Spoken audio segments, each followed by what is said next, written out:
Havendo número legal, invocando a proteção de Deus, declara aberta a presente sessão. Discussão e aprovação da ata da sessão anterior, ata da sessão por videoconferência do dia 2 de junho deste ano, bem como da sessão virtual de 21 a 25 de maio do mesmo ano. Todos aprovam? Aprovada.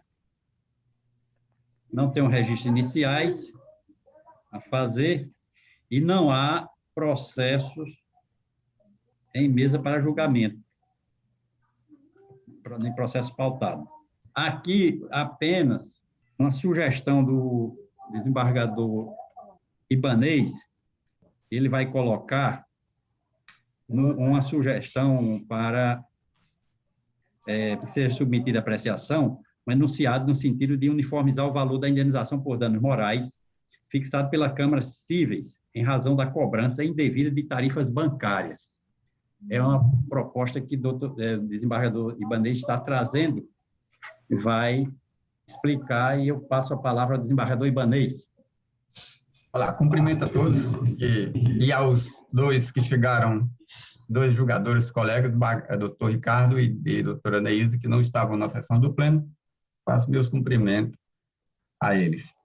Senhor presidente e demais colegas, eu fiquei de veras preocupado com o resultado dos julgamentos que ocorrem nas três câmaras cíveis com relação aos valores de indenizações por danos morais decorrentes de inscrição indevida, de cobrança de taxas consideradas indevidas. Minha preocupação é que a mesma Câmara, na mesma sessão, julgam processos semelhantes com valores diferentes, dada a divergência de entendimento entre os julgadores. Na primeira Câmara, há uma tendência de fixar R$3.000 para as hipóteses de cobrança de tarifas indevidas, sem inscrição em órgãos de proteção ao crédito. Na segunda Câmara, há divergência de valores. Eu e a desembargadora Judite consideramos R$2.500. Desembargador Vigílio e desembargadora Zeneide consideram R$6.000. Na terceira Câmara, a tendência é para esse valor. Ocorre que o julgamento se dá em turma e pode a mesma Câmara, na mesma sessão, com turmas diferentes, julgar processos e resultar em condenações diferentes. Minha proposta é que não estudei se caberia IRDR, não cabe, porque nós não estamos a discutir processos para fixar tese jurídica, mas sim para arbitrar valor de indenização para o mesmo fato decorrente de uma relação jurídica semelhante. E aí, me pareceu que a sessão civil poderia trazer esta solução para nós, porque seriam as três câmaras reunidas e discutíamos qual seria o valor que deveríamos uniformizar ou ter como referência para esses casos, e que são muitos os casos, para evitarmos justamente essa possibilidade de julgar diferentemente. E aí as partes jamais irão entender por que a segunda Câmara, no mesmo dia de sessão, julga um valor para uns e para outros outro valor. E quando vai para outra Câmara, também tem essa diferença de valor.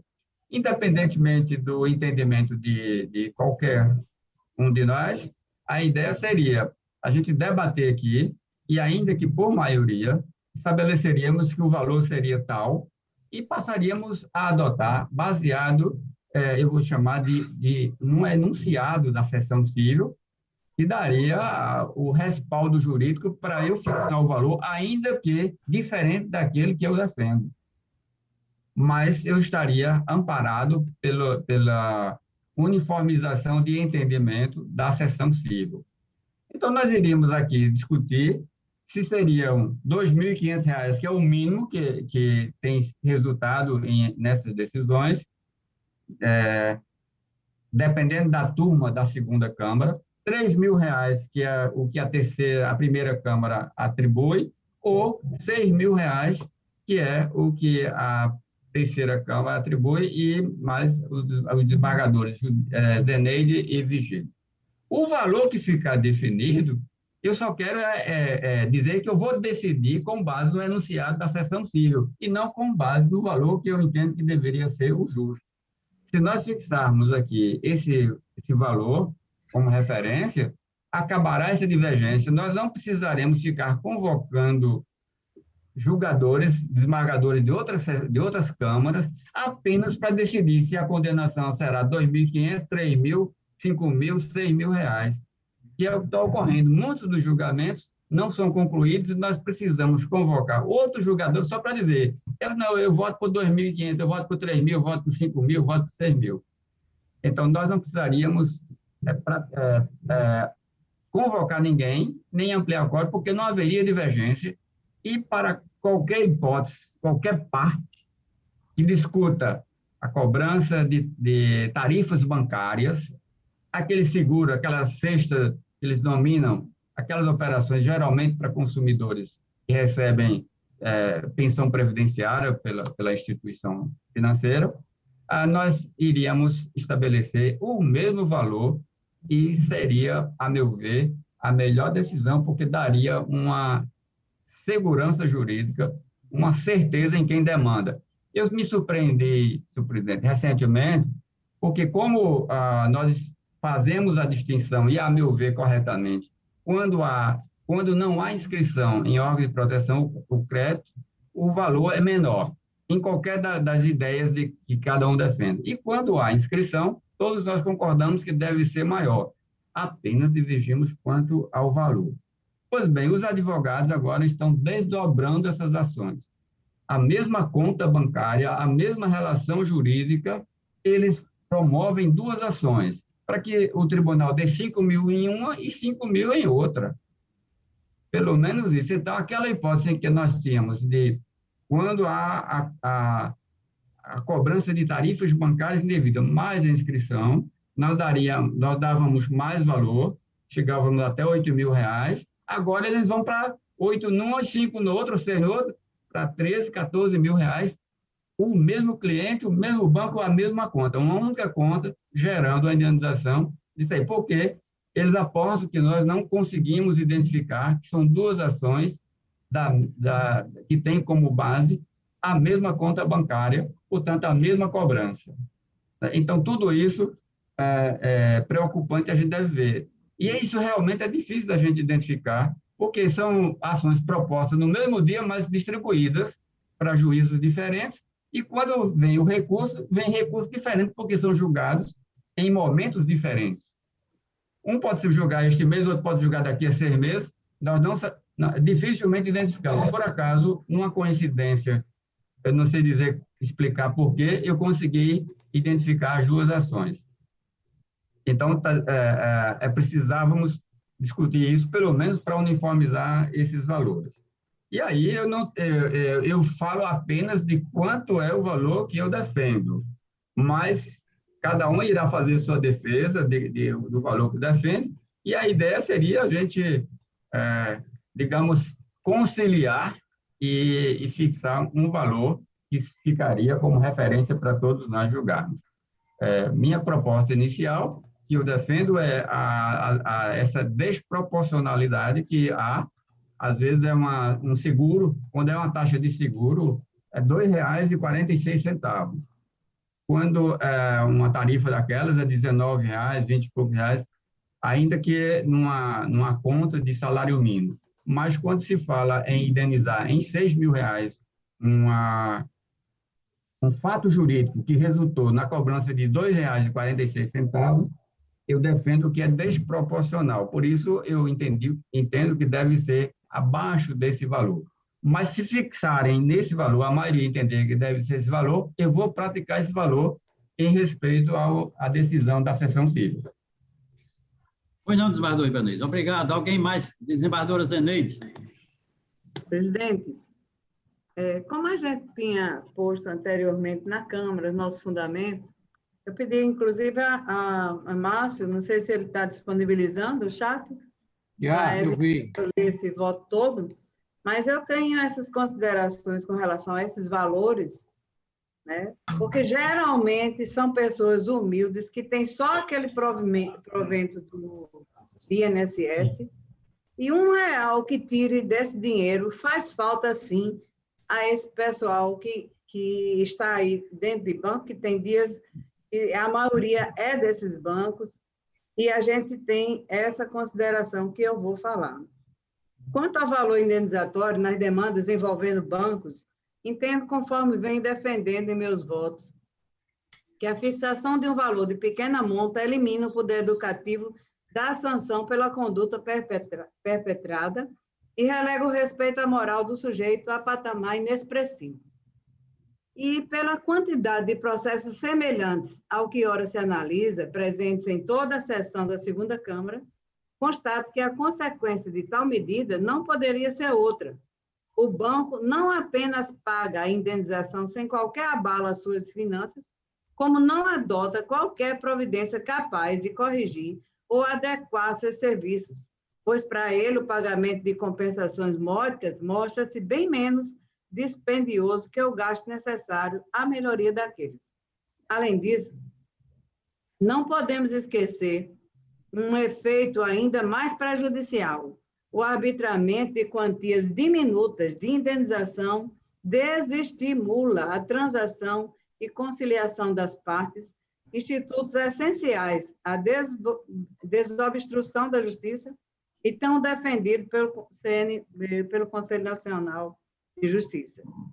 É que, com a esperança de uma indenização irrisória, dificilmente os departamentos jurídicos dessas instituições terão a iniciativa de apresentar proposta de acordos aos ofendidos, já que preferirão enxergar no processamento da causa até seu julgamento de mérito uma oportunidade barata para arriscar eventual sentença de improcedência da ação em seu favor. Para se ter uma ideia da indiscutível vantagem para o banco, registro que, se fôssemos pagar o montante de R$5.000, fixado majoritariamente no TJ, desde o ano de 2005, para casos dessa natureza, e aplicar apenas a correção monetária pelo índice INPC, o valor equivaleria a se arbitrar hoje indenizações no patamar de 11.953,96, conforme abaixo. Eu vou me abster de ler tudo isso que nós fizemos aí, esse prospecto todo de atualização dos valores. São 3 páginas que estão aí no chat e Vossas Excelências estão vendo. Nesse sentido, sabemos que a correção monetária objetiva é exatamente preservar o poder aquisitivo da moeda, corroído no tempo em face da inflação verificada em dado período de tempo, sendo o mecanismo que corrige a expressão monetária das obrigações pecuniárias. A propósito, trago a coleção precedente do STJ, em que foi dado provimento ao recurso especial por considerar irrisório o valor fixado a título de danos morais. E no que interessa aqui em negrito, diz: o valor arbitrado pelas instâncias ordinárias a título de danos morais somente pode ser revisado em sede de recurso especial quando irrisório ou exorbitante. No caso, o montante fixado em R$2.000 se mostra irrisório e desproporcional aos danos decorrentes de descontos indevidos em seu benefício previdenciário, a título de empréstimo consignado, por falta na prestação do serviço bancário, bem como não reflete os parâmetros da jurisprudência desta Corte, motivo pelo qual se majora a indenização para R$10.000. Esse aqui é o ministro Raul Araújo, em 24 de nove de 2019. Ali, cito ainda do próprio STJ, em que fora negado provimento ao recurso por entender que o valor arbitrado não se encontrava excessivo, e aonde está negritado, diz: é possível a revisão do montante da indenização por danos morais nas hipóteses em que o quanto fixado for exorbitante ou irrisório, o que, no entanto, não ocorreu no caso em exame, pois o valor da indenização arbitrado em 10.000 não é excessivo, nem desproporcional aos danos sofridos pela parte autora. É uma construção do ministro Lázaro Guimarães, em 15 de 3 de 2008. No seguinte ainda, ainda fala, né, nesse mesmo voto, a questão dos R$ 10.000, que é da relatoria da ministra Maria Isabel, em 29/6/2021, bem recente. Na mesma linha, são julgados da Terceira Câmara Civil. Eu estou trazendo aí do próprio desembargador Amauri, onde a unanimidade está refletido esse pensar. No danos morais, sem a inscrição, R$ 6.000, e com a inscrição, R$ 8.000. Ainda um outro que estou trazendo do desembargador Vivaldo Otávio, onde o relator manteve o valor do dano moral no montante de R$ 6.000. Eu só estou destacando o que está negritado. E ainda um outro que também fala a mesma coisa. Aqui, onde está negritado, majorar o valor da indenização por danos morais para R$ 7.000. E assim, senhor presidente e colegas, a meu ver, a responsabilidade civil, além do caráter reparatório compensatório, desempenha uma função preventiva, ou seja, visa prevenir a prática de novos comportamentos ilícitos. Daí a necessidade de se sobrelevar o caráter pedagógico do quanto indenizatório com o arbitramento de uma indenização em patamar mais elevado, mostrando que tal comportamento danoso é inaceitável e intolerável e não se deve repetir. Desde o início, senhor presidente, que quando eu li um estudo feito pelo juiz Eduardo Pinheiro e também João Por Deus, eu passei a ter esse entendimento também, em face de 2005 ainda, o tribunal está aplicando, né, em danos morais, 5.000. É como voto, mas estou aberta aí a uma solução, né, de Senhor todos. presidente? Pois não, a matéria está posta, me parece que agora é questão de valores. Então, Senhor presidente, permita a palavra. Pois não, excelência. Senhor presidente, como o senhor se lembra bem, na terceira Câmara, nós chegávamos a um consenso interno a respeito desse valor. E a minha preocupação, desembargador Ibanez, não é a questão deles estarem partindo por assim dizer, essas ações. É os bancos insistirem na conduta, e não obstante as várias condenações que estão sendo repetidas e tidas como ilegais a prática, e eles permanecem repetindo esse tipo de ação. Agora, eu gostaria, com todo respeito, que lembrasse que o nosso regimento interno tem a solução para isso, e isso a gente tem utilizado na terceira Câmara quando há essa divergência de valor. É o que diz expressamente o artigo 222 do nosso regimento interno. Eu já compareci a convocações na segunda Câmara em respeito à convocação, mas me parece que não está sendo observado o que diz o regimento interno, onde ele é muito claro. No caso de dispersão de votos, e isso a gente aplica, discute lá na terceira Câmara e aplica quando há essa divergência, que não se chega ao consenso. No caso de dispersão de votos, proceder-se-á pela forma seguinte. Inciso 1º, no cível, a linha A. Se os votos da maioria condenam em quantias certas, mas divergem em relação ao valor ou quantidade, divide-se a soma dos valores tirados pelo número de desembargadores que os fixarem, e o quociente designará o resultado do julgamento. E parece que o nosso regimento interno tem a solução para essa divergência entre os votantes das respectivas turmas.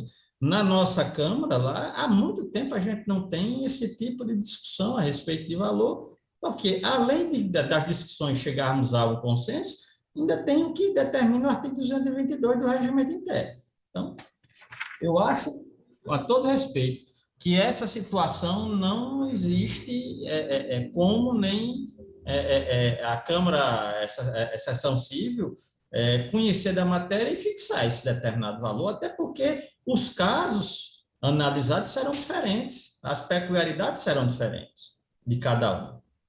Agora, concordo com o que diz a desembargadora Zeneide, que indenizações de cunho extremamente baixo em nada alertará o banco, e eu não acho que essas práticas, essas condenações que nós estamos aqui, podem ser consideradas exacerbadas, de forma alguma, porque o banco tem permanecido com condutas tais em relação a vários correntistas. Nós estamos esquecendo que isso é replicado para milhões de correntistas. Quantos milhões de correntistas tem o Banco do Brasil, o Bradesco, o Banco Itaú? Quais os lucros desse banco? Durante a pandemia, foi quem mais lucrou foram os bancos. Então, não fizeram concessões, não houve abatimento de juros, nem nada, permaneceram na cobrança dessa situação. Então, eu acho que, bom, acho que, inclusive, isso aqui não deveria ser objeto de debate nessa oportunidade. É como penso. Senhor presidente. Desembargador Ibanez, tem a palavra. Desembargador Amilcar, há hipóteses em que o 222 do regimento interno resolve.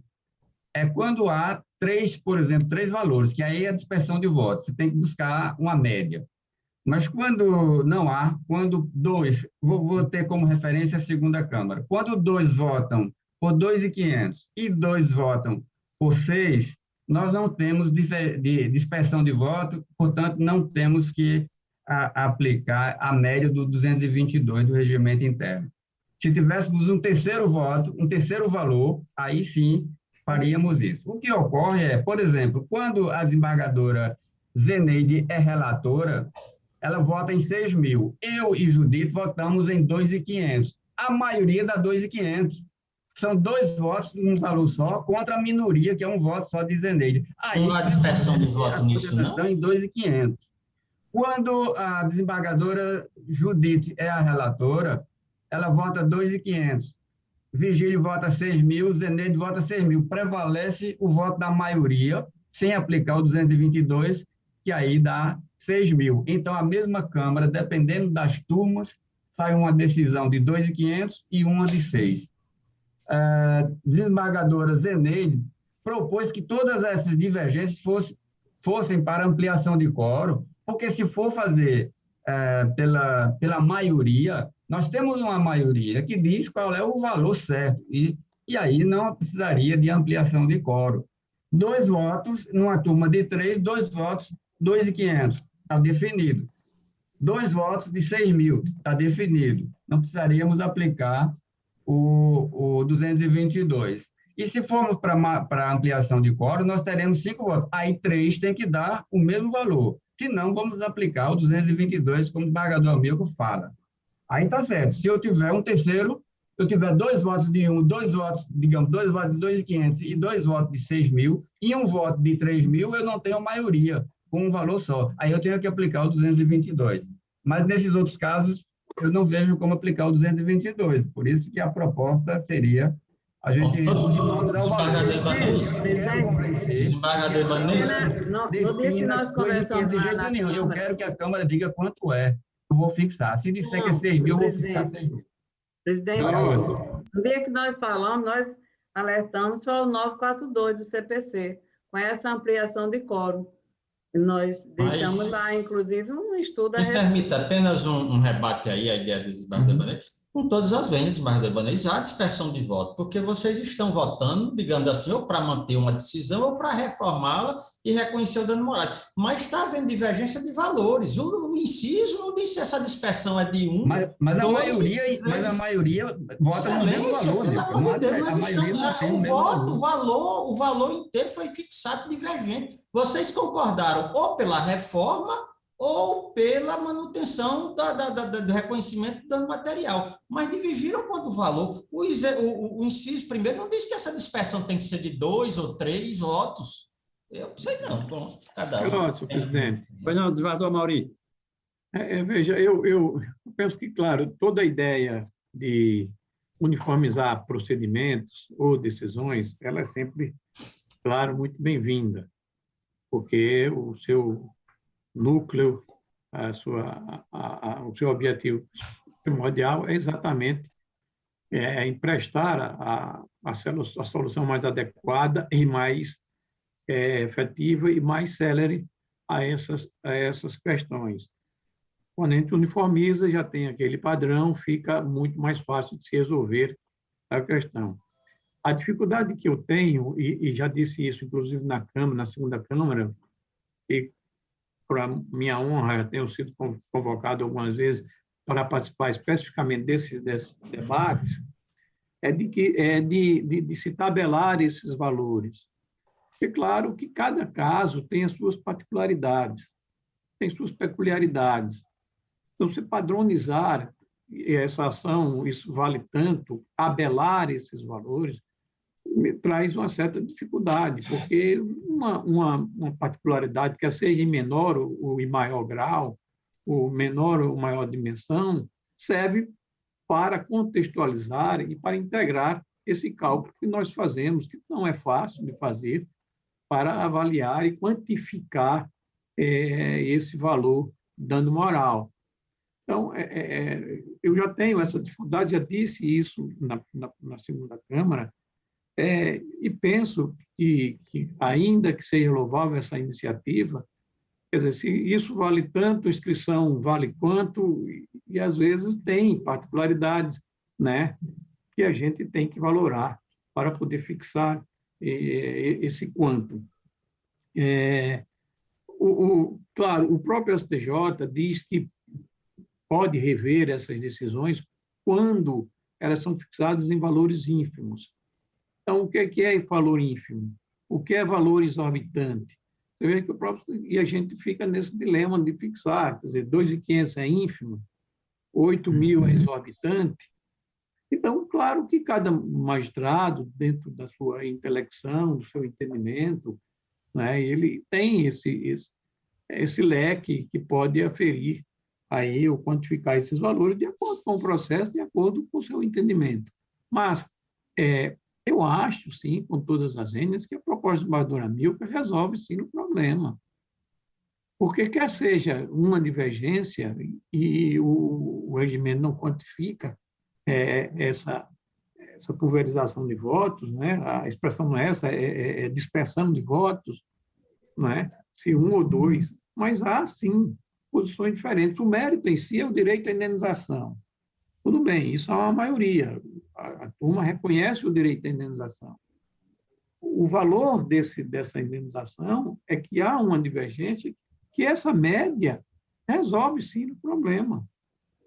Resolve, sim, o problema. E evita, naturalmente, ampliar a discussão para ampliação de votos, para discutir, não, eu acho que é 2.500, porque às vezes mesmo eu tenho dito isso, já inclusive na Câmara, na segunda Câmara, e eu venho com um entendimento diferente. Porque, por exemplo, chego lá, tem já uma maioria, dependente do relator, que fixa em 2.500, outro que fixa em 8. Eu digo, não, na minha Câmara eu fixo em 6, eu vou fixar em 6. E aí? Não resolve o problema. Cria outro problema. Não é porque eu posso muito bem dizer, não, nem uma coisa nem outra. Eu vou fixar em 6 e fico ali sozinho e resolveu ou não resolveu. Não é? Cria-se mais um problema. E eu tenho dito isso, não. Pela tendência da nossa Câmara, tenho acompanhado, porque eu, particularmente, e com todo respeito, claro, eu tenho entendido que 2.500 realmente é insignificante, pelas circunstâncias, pelo contexto em que ele se insere. Quer dizer, pela recalcitrância dos bancos, né, em insistir nesses valores, e que R$ 2.500, não há nenhum sentido, conteúdo pedagógico, que, claro, faz parte da própria teologia da indenização moral, pelo dano moral, numa indenização desse valor. Então, eu penso que, realmente, a solução apontada pelo embaixador Amilcar, quando se refere ao regimento, seria a melhor solução. E nós fazemos isso, ainda que esporadicamente, porque já temos um consenso, realmente, nesses valores. Quando há uma divergência, o relator adere à maioria, enfim. E, quando não, somente em valores maiores, nós aplicamos o regimento interno e fazemos ali a média dos valores aplicados. Ainda que, vou repetir, que seja louvável a ideia de quantificar, mas me parece que fica meio complicado a gente taxar isso em valores únicos, ou tabelar esses valores, quando a gente sabe que isso depende naturalmente da particularidade de cada caso. Pois não, desembargador. Presidente, Desembargadora Zeneide, eu estava pensando em que a discussão vai, para ser mais objetiva, pela ordem, ver quem é a favor e quem não é a favor de votarmos esse enunciado. o presidente, Pois não. só assim, quando o desembargador Amaury está falando igual ao desembargador Amil com relação ao regimento interno, mas a gente se apega muito ao 942 do CPC, que diz que quando o resultado da apelação for não unânime, o julgamento terá prosseguimento em sessão a ser designada com a presença de outros julgadores, que serão convocados nos termos previamente definidos no regimento interno. Nós nos apegamos a este artigo para alargar o quórum. Não, claro, eu acho que está perfeito. Eu acho, dá uma amplitude, dá uma certeza de cada um que está ali sendo prejudicado, de ver, talvez, a sua vontade ali expressa nos votos daqueles que vão compor esse quórum. Eu acho mais republicano do que até o nosso regimento. Então, a gente, inclusive, apresentou na Câmara um estudo a respeito dessa divergência e ampliação de quórum. Eu acho que não há negativa de aplicação do Código de Processo Civil aí, não. Seria uma solução regimental, eu tenho previsão legal, ainda que em sede regimental, né? Vamos falar, mas que resolveria o problema. O que eu penso é que eu trago à discussão essa dificuldade de tabelar esses valores, e dali já se sabe, não, vou indenizar porque isso vale 6 mil, vou entrar com a indenização porque isso vale 4, vale 3, teve uma tabela em relação. Mas eu acho que a ideia do Ibanez, que é louvável, seria extrairmos dessa nossa reunião um consenso, ainda que ele traga em forma de enunciado, mas talvez, se resolvêssemos aplicando aí o regimento interno, estaríamos com a solução para o caso. E refletiria isso, sim, seria o extrato realmente do que foi decidido pela Câmara, que refletiria a média daquilo que foi discutido, e não a prevalência. E até mesmo porque, como eu disse, o convocado pode chegar lá com outro valor. Desembargador Amaury, eu propus Bota a em segunda votação, Câmara conciliar. presidente. Então, a minha proposta foi, eu aumentaria o valor de 2.500 para 4.500, aumentaria 2.000 nesse valor. E a desembargadora Zeneide diminuiria de 6 para 5, para 4.500, diminuiria R$ 1.500. Não houve consenso. Então, trazer para a sessão civil, em forma de consenso, também resolveria, porque nós não precisamos dizer que há um enunciado se nós concordamos com uma solução ponderada, uma solução negociada aqui entre julgadores. E teríamos isso, lógico que a minha proposta de enunciado foi provocar uma reunião de todos os julgadores das 3 câmaras. E na redação que eu coloquei aqui seria, nas indenizações por danos morais decorrentes de desconto devido de tarifas bancárias, sem inscrição nos órgãos de proteção ao crédito, deve ser considerado como referência, no âmbito deste tribunal, o valor que ficar combinado aqui entre nós, que seríamos, porque há casos em que nós iremos discutir valor maior, sim. Quando houver inscrição indevida, o valor será maior. Mas a proposta nossa aqui, a preocupação minha, na verdade, é essa possibilidade de, ainda que aplicando o 222 ou a ampliação de quórum, haverá sempre a possibilidade de, na mesma sessão, o mesmo órgão julgador decidir causa A no valor, causa B no outro valor. E aí, isso gera uma insegurança enorme, porque nós estamos... Como é que é? Fica como se fosse uma questão pessoalizada. Para Amaury, 2.500. Para Zeneide, para Ibanez, 5.000, 6.000. Isso não me parece que é louvável para julgamento de tribunal. Pois não. Foi essa a minha Desembargador preocupação. Mauri. Agora, se a gente entender aqui, tá bom, vamos negociar, vamos fazer uma média, como eu propus na segunda Câmara, vamos fazer uma média, e a gente tem essa média como referência, não como obrigatoriedade. E não precisaria escrever enunciado. Nós chegamos a um consenso depois de um debate amplo, como estamos fazendo aqui. E aí definiríamos essa média, esse valor aproximado ou de referência, quanto? Eu só quero saber quanto.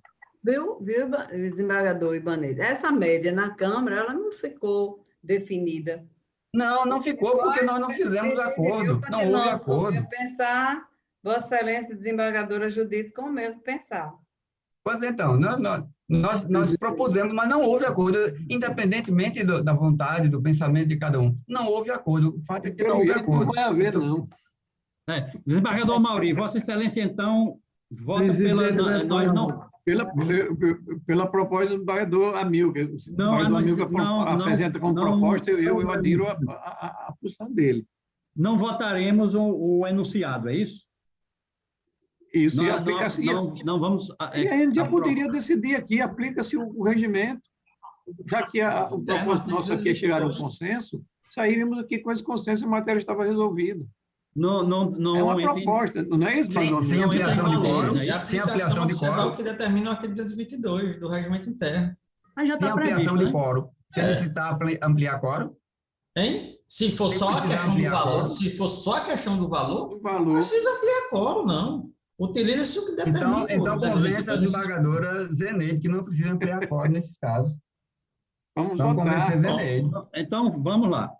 Desembargador Mauri, vota, então, nesse sentido... aplicação do regimento. Desembargadora Judite. Bem, eu concordo com a proposição do desembargador Ibanez. Agora, em segundo plano, se for vencida, aí eu concordo com a aplicação do artigo 222. Certo. Desembargador Cláudio não está. Desembargador Expedito. Eu me acosto ao voto do desembargador Amilcar, pelo regimento.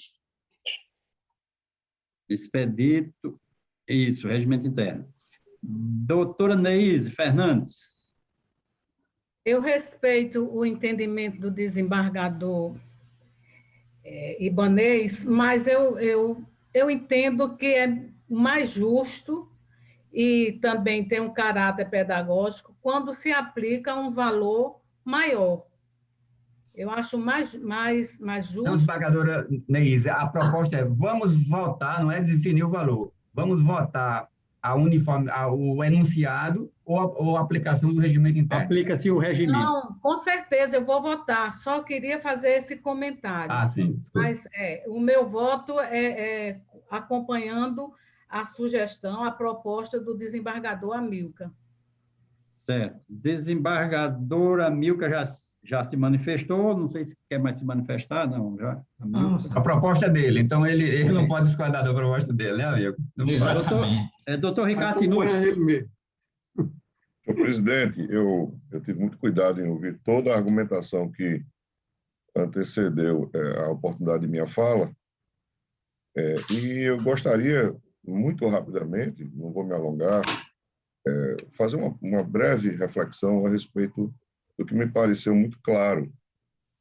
Eu quero crer que a proposição do desembargador Ibanez, na sua essência, ela não colide, ela não se antepõe à colocação feita pelo desembargador Amilcar, aliás, louvável e absolutamente coerente com o que normativamente prevê o regimento interno do tribunal, secundado, inclusive, pela excelente argumentação trazida por desembargador Mauri, mas eu creio que as duas posições elas não se confrontam.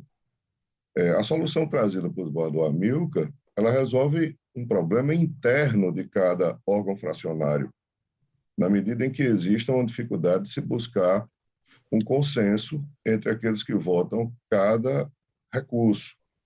Já o que o desembargador Ibanez preconiza é algo mais amplo. Ele crê na possibilidade do diálogo, do debate e da busca de um consenso maior que venha, inclusive, a albergar as três câmaras, daí ter trazido para a sessão civil. A proposta de enunciado, no caso, ela não se centraria numa solução interna para cada órgão fracionário, não. Eu imagino que o ideal buscado por desembargador Ibanez seria um amplo debate. Cada desembargador, cada juiz convocado, no caso eu e a colega doutora Maria Neise, poderíamos trazer razões objetivas que justificassem a posição de cada um. Ou seja, o que é que objetivamente, para que nós fujamos daquilo que mais se condena no judiciário ultimamente, que é o subjetivismo na fixação de valores. Isso quando eu digo em termos mais genéricos.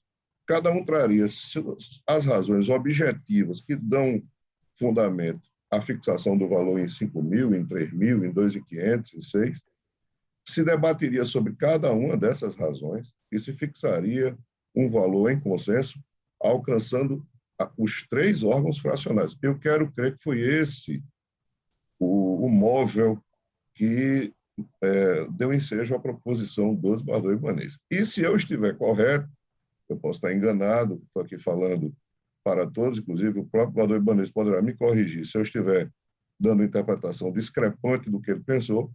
Se eu estiver correto, sem prejuízo algum de também concordar com a posição do desembargador Amilcar e do desembargador Amauri, que se centram na resolução interna de cada Câmara. Essa é outra questão, a meu juízo, a meu ver. Mas se, de fato, a proposição do desembargador Ibanez foi buscar um consenso reunindo as três câmaras, eu vou me acostar à proposição dele e entender que nós poderíamos dar um passo muito largo, inclusive a título de construir um grande exemplo para futuras situações. E para finalizar, já pedindo reiteradas desculpas pelo meu excesso, algo que eu preciso melhorar, eu tenho muita dificuldade de falar pouco, eu vou aos poucos, vou reduzindo essa minha verborragia, peço desculpas. Eu entendo que é possível, mesmo que existam casos distintos, e nesse sentido o desembargador Amauri disse muito bem, é muito difícil tabelar, eu fiquei atento a essa observação dele. Por outro turno, eu vejo que existe também uma inumeralidade de casos que são realmente iguais.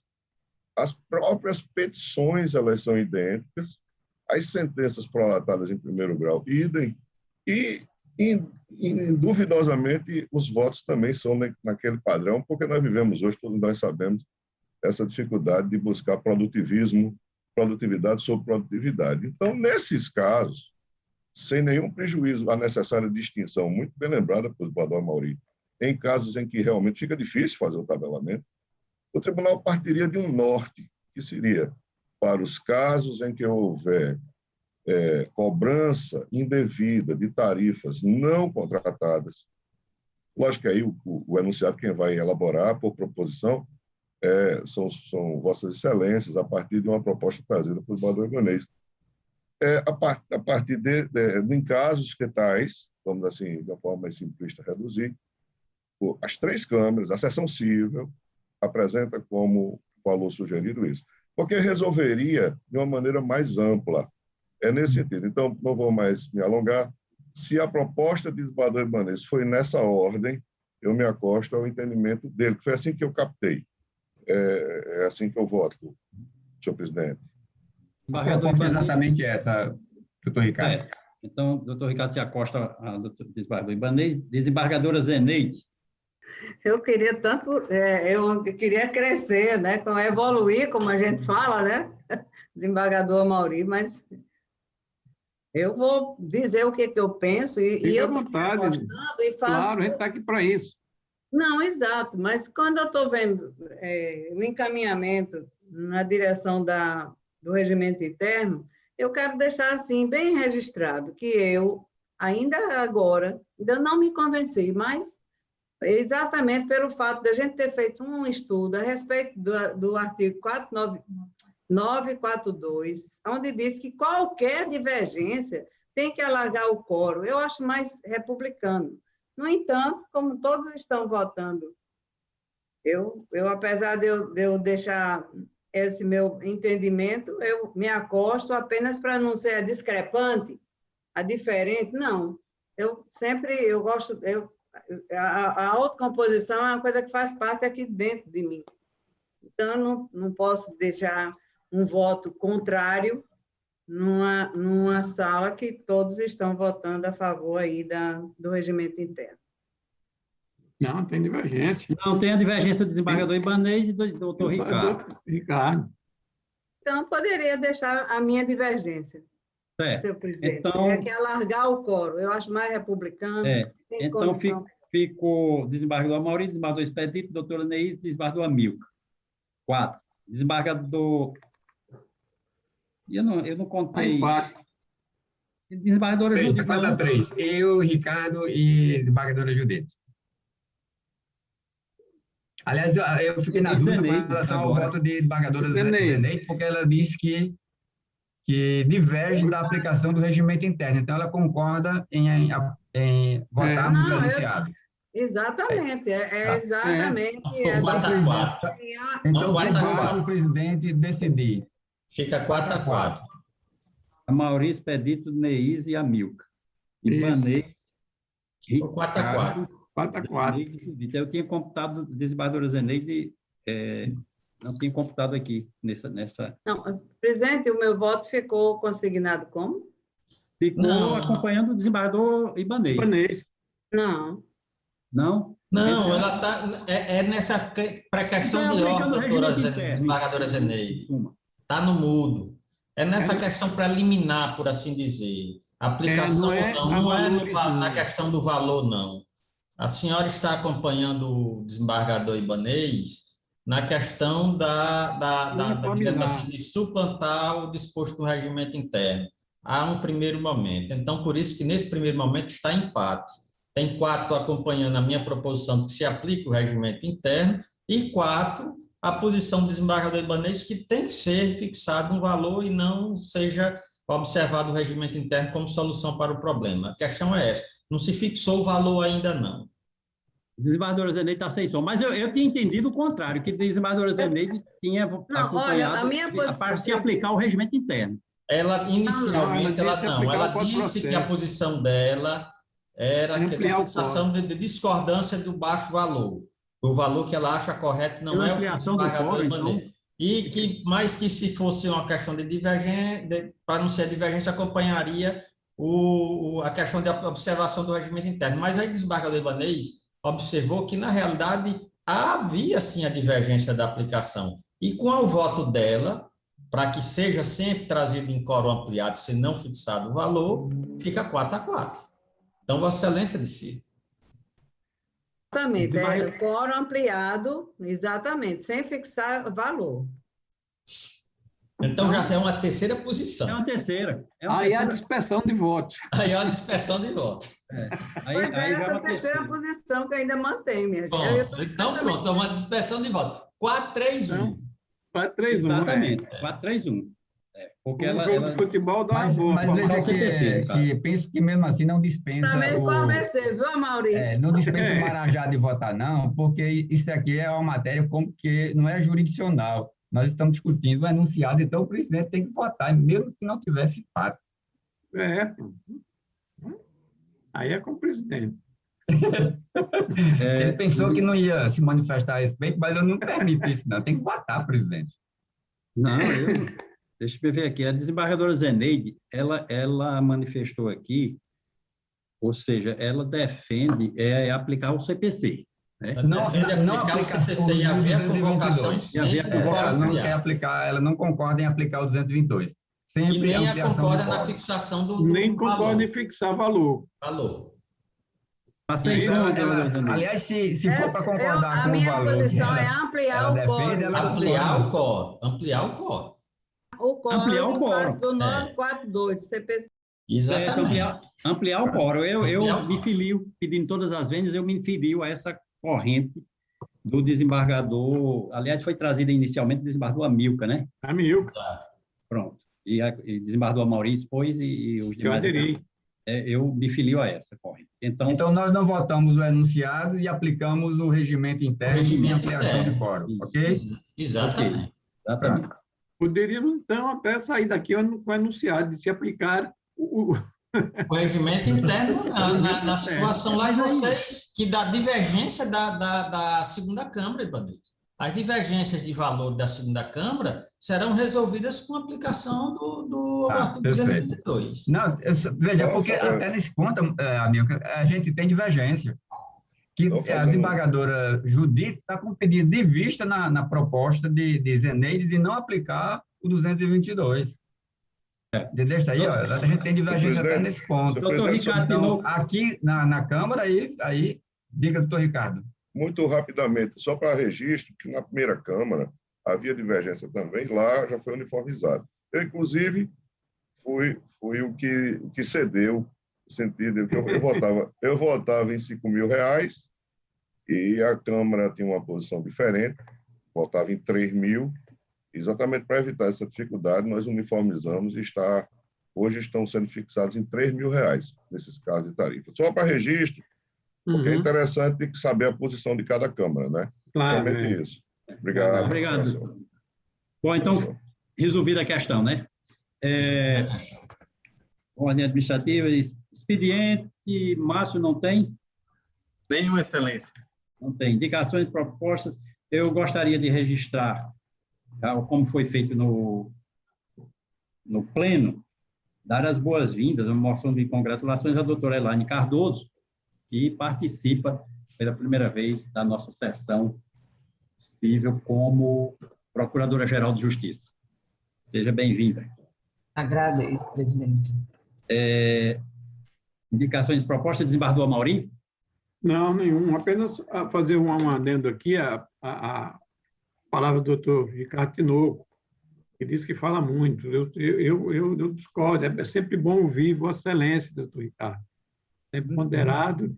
E quando a pessoa sabe muito, tem que falar muito mesmo. Né? Quem fala pouco, isso fala pouco, como eu. Tenho que falar pouco porque realmente...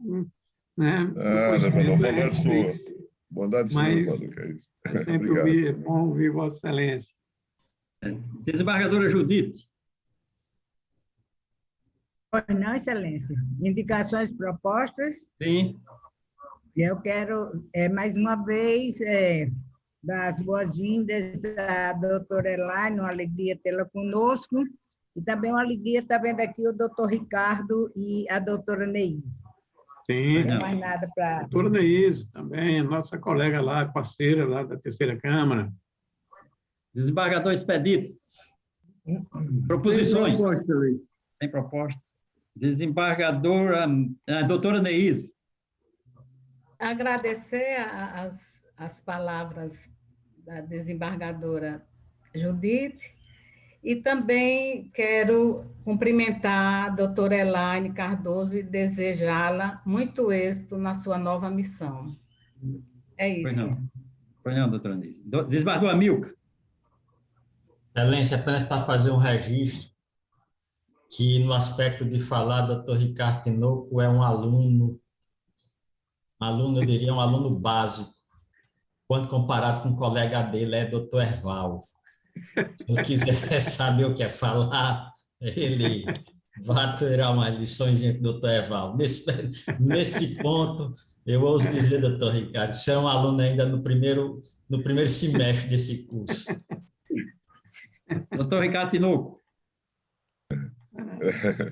Pois é, eu quero aproveitar também o ensejo para, nessa manhã, dizer da satisfação de estar aqui temporariamente integrando essa sessão, agradecer as palavras da desembargadora Judite, do desembargador Amauri, que atribua a bondade dele. Eu que aprendo muito em poder absorver os ensinamentos desse colegiado quando a oportunidade me chega, e não poderia também deixar de fazer referência à doutora Elaine, dizer da imensa alegria de vê-la ascender ao cargo de Procuradora-Geral e com assento também nessa sessão.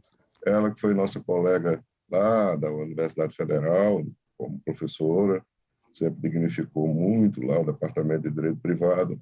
Receba meu abraço e meu desejo de total êxito no desempenho de sua função, doutora Elaine. Graças senhor presidente, muito obrigado. Obrigado, doutor Ricardo. Desembargadora Zeneide Bezerra. Presidente, somente para lembrar aos nossos colegas, essa essa live que vai haver amanhã com o desembargador Kepping, do CNJ, e a sua perspectiva para o Poder Judiciário na pós-pandemia será mediada pelo juiz Geraldo Mota. Né? Quem puder assistir, um dia desse houve uma muito boa, teve uma repercussão muito grande. Nós temos que agradecer à imprensa, tanto a tribuna como as redes de televisão, estão veiculando aquele vídeo. Então, a gente espera que amanhã seja uma bela palestra feita pelo desembargador Kepping. Pois não. Desembargador Ibanez. Presidente, eu começo dizendo que eu provoquei, sou culpado por ter provocado um debate que se alongou aí, mas a oportunidade que eu tive de ouvir a manifestação dos colegas rendeu bons frutos. Para mim, valeu o debate. O resultado não foi tão favorável quanto eu pretendia, porque justamente eu gostaria de sair daqui com uma resposta que me permitisse resolver o maior número de casos com a simplicidade maior. Mas a gente concorda com o resultado do que foi discutido aqui. Então, ficou definido que nós iremos aplicar o regimento interno quando houver diferenças de valor e não haverá ampliação de quórum. Então, aplicaremos o regimento interno. Não resolve, porque veja que nós continuaremos com diferença. A primeira Câmara tem uma uniformidade aproximada, uma referência de 3.000, e aí nem precisa aplicar o regimento interno. A terceira Câmara tem uma referência maior, e a nossa é que está ainda desarmoniosa, e a divergência é maior na segunda. Então, minha pretensão era que os 3 órgãos julgadores saíssem hoje daqui com a referência mais ou menos uniforme desse valor. Não foi possível, mas o resultado do debate, que foi para mim, muito interessante, eu ouvi os argumentos que cada um trouxe para essa discussão, também leva a gente a seguir o que foi definido aqui a partir de agora. E eu continuarei com minha preocupação na Câmara de mesmo aplicando o regimento interno, mesmo se tiver de ampliar quórum, continuará havendo decisões de casos semelhantes com valores diferentes.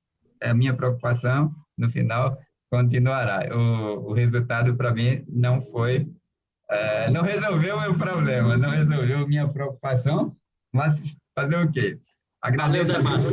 E eu fiquei aqui a pensar se a doutora Elaine, que está inaugurando como procuradora-geral na sessão, se ela tivesse regimentalmente a possibilidade de discutir esse valor e manifestar a opinião dela, quem sabe ela teria convencido, porque disse que ela tem um argumento muito mais forte que Ricardo Tinoco, que diz que fala muito, mas eu não soube argumentar, então eu não consegui. Quem sabe a doutora Elaine teria conseguido.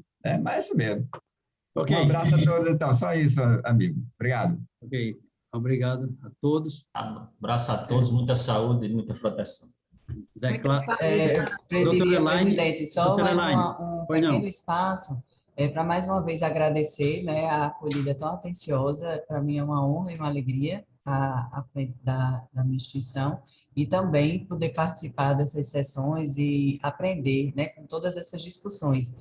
E saúdo também, já tinha feito na sessão anterior todos os desembargadores, também a doutora Deise e o doutor Ricardo, com quem tive a satisfação também de atuar anteriormente nas áreas de família, nas áreas cíveis, né, também deixar aqui o meu registro de apreço, né, por todos que estão integrando essa sessão. Então, mais uma vez, obrigada, estou à disposição.